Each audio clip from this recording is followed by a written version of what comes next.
Hello students, पढ़ेंगे 11th 12th के बच्चे फिजिक्स 26 तारीख 26 अगस्त लेसन 4 गतिमान आवेश तथा चुंबकीय क्षेत्र। तो देखिए, कल हम पढ़ा रहे थे वृत्ताकार पथ पर गति करते किसी कण की वृत्ताकार पथ की त्रिज्या तथा उसके आवर्तकाल के लिए व्यंजक प्राप्त कीजिए। ये हमारा क्वेश्चन था, कल हमने पढ़ाया था। तो देखिए, जब कोई पथ किसी वृत्तीय पथ पर गति करता है तो उसको वृत्तीय पथ पर गति करने के लिए एक अभिकेंद्र बल की आवश्यकता होती है।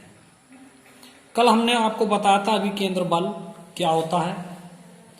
जब कोई व्यक्ति या कोई वाहन किसी वृत्ताकार पथ पर चलता है तो अंदर की ओर एक बल लगता है, वृत्त के केंद्र की ओर। वृत्तीय पथ जो है, वृत्त जो बन रहा है, उसके केंद्र की ओर एक बल लगता है जिसको अभिकेंद्र बल कहा जाता है। आपने देखा होगा, जब कोई व्यक्ति किसी मोड़ पर मुड़ता है तो अपने आप को झुका लेता है, या कोई साइकिल सवार किसी मोड़ पर मुड़ता है वो भी अपने आप को झुका लेता है। तो इससे क्या सिद्ध होता है कि व्यक्ति जब मोड़ पर मुड़ेगा तो अपने आप को जरूर झुकाएगा, क्योंकि उसे मोड़ने के लिए एक बल चाहिए और उसी बल को अभिकेंद्र बल कहते हैं। यदि यह बल किसी व्यक्ति को मोड़ने के लिए यह बल नहीं मिलेगा तो वो व्यक्ति मोड़ पर नहीं मुड़ पाएगा, बल्कि गिर जाएगा। आप मोड़ पर मुड़ते समय साइकिल को मत झुकाइए, तेज स्पीड पर सीधे चलते रहिए। तो क्या आपकी साइकिल मुड़ जाएगी? नहीं मुड़ेगी, बल्कि फिसल जाएगी, रपट जाएगी। तो इसलिए वृत्ताकार पथ पर मुड़ने के लिए आपको एक अभिकेंद्र बल चाहिए, और वह अभिकेंद्र बल टायरों के घर्षण बल से मिलता है साइकिल को। ठीक है, चूंकि ये आवेशित कण है। अब हम मेन क्वेश्चन पर चलते हैं। चूंकि आवेशित कण है और ये वृत्ताकार पथ पर चल रहा है, तो इस आवेशित कण पर दो बल कार्य करेंगे। एक तो वैद्युत बल। वैद्युत बल क्यों? जब इस पर आवेश है प्लस क्यू आवेश है तो इस पर एक वैद्युत बल कार्य करेगा। F बराबर QVB। एक बल तो ये वाला कार्य करेगा इस पर, ये वाला बल कार्य करेगा इस पर QVB लारेंज बल से, और दूसरा बल जो इस पर कार्य करेगा वो करेगा अभिकेंद्र बल, और इसका सूत्र होता है mv²/r। ये इसका सूत्र होता है। तो ये तो लगेगा बाहर की ओर और ये लगेगा केंद्र की ओर। एक बल बाहर को लग गया, एक बल केंद्र की ओर लग गया, तो ये संतुलित हो गया। और जब ये संतुलित हो गया तो ना तो व्यक्ति बाहर को गिरेगा और ना ही व्यक्ति अंदर को गिरेगा। इसी प्रकार ना ही कण बाहर की ओर भागेगा और ना ही कोण अंदर की ओर भागेगा, बल्कि एक वृत्ताकार पथ पर गति करता रहेगा, करता रहेगा, करता रहेगा। ठीक, लेकिन इसको वृत्ताकार पथ पर गति करने के लिए जो अभिकेंद्र बल प्राप्त होगा mv²/r, वो किससे प्राप्त होगा? वैद्युत बल से।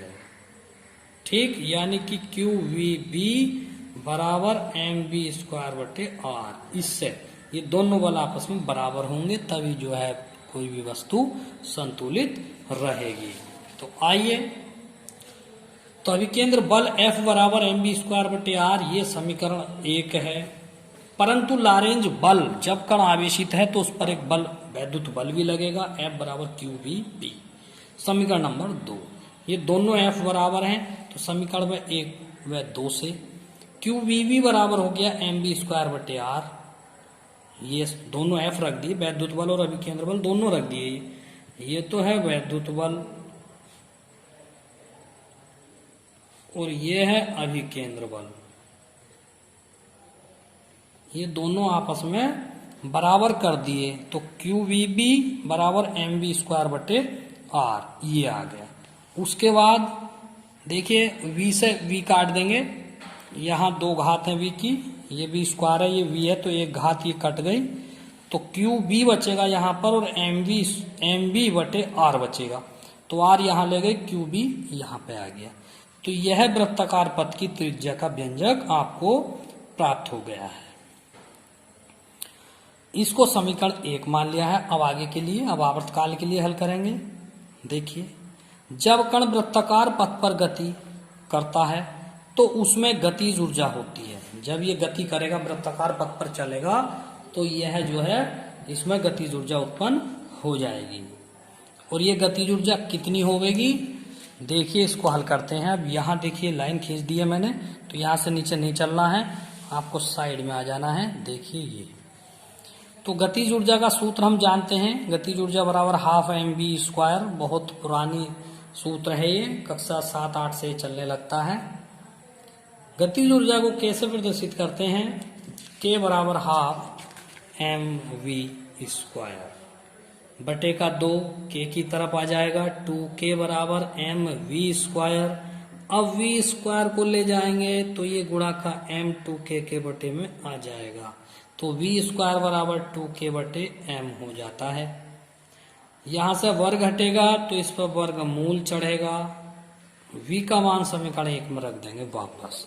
इस अगर आप चाहें तो यह चाल है,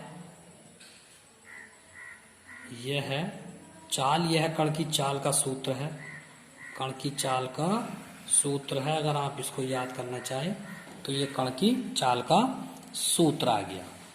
अब इसका जो मान है v का मान समीकरण 1 में रख देंगे। तो समीकरण 1 हमने उतार ली है। समीकरण 1 है r बराबर mv/qb, तो r बराबर m ऐसी रहने देंगे, v की जगह पर रख दिया 2k/m/qb। अब देखिए इसे m को जब अंदर लेके जाएंगे तो m पर घात 2 चढ़ जाएगी, क्योंकि वर्ग वाली संख्या ही वर्गमूल के अंदर जा सकती है और वर्गमूल से बाहर होने के बाद उसका वर्ग हट जाता है। तो अंदर ले जाएंगे तो m पर वर्ग चढ़ा दिया, m से एक घात कट गई बटे qb, तो r बराबर 2mk/qb। ये वृत्ताकार मार्ग की पथ की त्रिज्या आ गई है, काय के पदों में, गतिज ऊर्जा के पदों में। ये भी त्रिज्या है और इधर जो हमने ये कराई है ये भी त्रिज्या का सूत्र है। ये द्रव्यमान, वेग, आवेश और चुंबकीय क्षेत्र के पदों में है, जबकि ये आवेश, चुंबकीय क्षेत्र, द्रव्यमान और गतिज ऊर्जा के पदों में है। ठीक है, ये है त्रिज्या का सूत्र। अब देखिए, अब हम आवर्तकाल के लिए निकाल लेंगे। अभी और है इसका ही सूत्र त्रिज्या का। यदि आवेशित कण को v वोल्ट के विभवांतर से त्वरित किया जाए तो गतिज ऊर्जा k बराबर qv हो जाती है। जैसे w बराबर vq आपने पढ़ा होगा पहले पाठ में, तो w हुआ या u हुआ या k हुआ, सबके मान एक ही होते हैं, vq। अतः r बराबर 2m, k की जगह रख दिया qv, q से q कट गया तो v बाहर निकाल लो, तो 2mv, ये त्रिज्या का एक सूत्र और आ गया निकल के। ठीक है, अब देखिए कण का परिक्रमण एवं आवृत्ति। तो यह है, चूंकि कण एक चक्कर में वृत्त की परिधि अर्थात 2πr दूरी तय करता है, अतः कण का आवर्तकाल समय बराबर दूरी बटे चाल से t बराबर 2πr/v। अब यहाँ पे क्या करेंगे, r का मान रख देंगे, 2πr का मान रखेंगे mv/qv, तो v से v कट गया तो 2πm/qv सेकेंड। आवृत्ति निकालेंगे तो आवर्तकाल की उल्टी होती है, तो 1/t कर दिया, तो n बराबर हो गया qb/2πm हर्ट्ज। ठीक है, नेक्स्ट है नोट, जब कण चुंबकीय क्षेत्र में तिरछा प्रवेश करता है, यानी कि लंबत नहीं, दो ही दिशा बताई थी मैंने आपको, समांतर और लंबत, लेकिन ये क्या है, तीसरी दिशा है। जब कण चुंबकीय क्षेत्र में तिरछा प्रवेश करता है तो क्या होता है, यदि चुंबकीय क्षेत्र में प्रवेश करते समय कण के वेग की दिशा चुंबकीय क्षेत्र की दिशा के से थीटा कोण बनाती है, तब कण के वेग के दो घटक हो जाते हैं, एक v cos थीटा और एक v sin थीटा।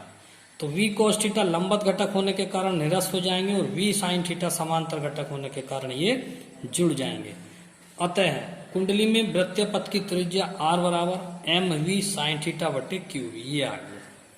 इसी प्रकार कुंडली में वृत्तीय पथ पर कण का आवर्तकाल यही रहेगा, इसमें घटक नहीं आएंगे क्योंकि ये समय है।